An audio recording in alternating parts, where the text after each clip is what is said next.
ये सब मेरे परम गुरु महामुनि मतंग की शक्ति का प्रभाव है।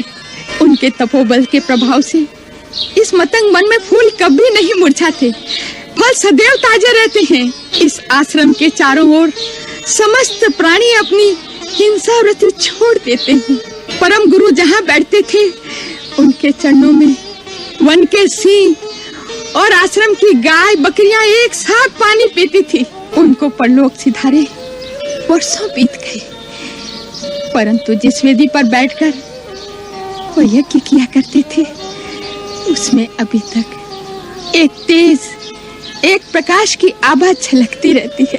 कितना पवित्र होगा वो स्थान, और कितनी भाग्यशाली हैं आप जो ऐसे परम गुरु की सेवा करने का पुण्य प्राप्त हुआ।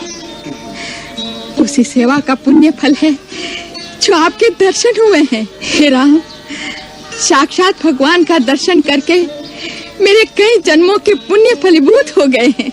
जब आपके चित्रकूट पहुंचने का समाचार मिला, उन्हीं दिनों गुरुदेव आश्रम के समस्त मुनियों को लेकर दिव्य विमानों में बैठकर अपने धाम को चले गए।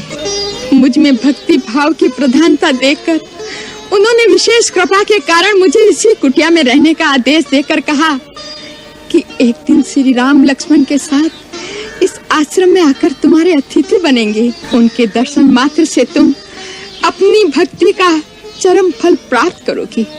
इसके पश्चात तुम हमारे पास आ जाना। उन्हें हमारे आने का ज्ञान था?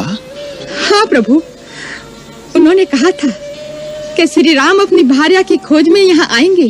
तुम उन्हें महाबली सुग्रीव तक पहुँचाने का मार्ग बताकर कहना कि वह सुग्रीव से मित्रता करके रावण पर अवश्य विजय पाएंगे और सीता सहित आनंद पूर्वक अयोध्या जाएंगे। ये भावी निश्चित है प्रभु। आपसे धनु नाम के गंधर्व ने जो कुछ कहा है मैं उसका समर्थन करती हूँ। आपने ये समाचार सुनाकर जैसे अपने परम गुरु का आशीर्वाद मुझ तक पहुंचा दिया है। अब कृपा करके ये बताइए कि हम महाबली सुग्रीव तक कैसे पहुंचे?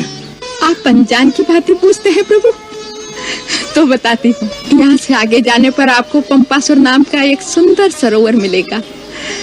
उसके दक्षिण तक की ओर ऋष्यमुख और मल्याद्रि नाम के 2 पर्वत शिखर दिखाई देंगे। सुग्रीव अपने 4 मंत्रियों सहित वहीं रहते हैं, जिनमें हनुमान नाम का आपका एक चिर परिचित भक्त भी है प्रभु।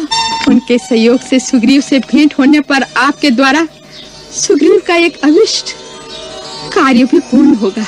आपके इस आश्वासन को मैं आपका आशीर्वाद मानता हूँ माता।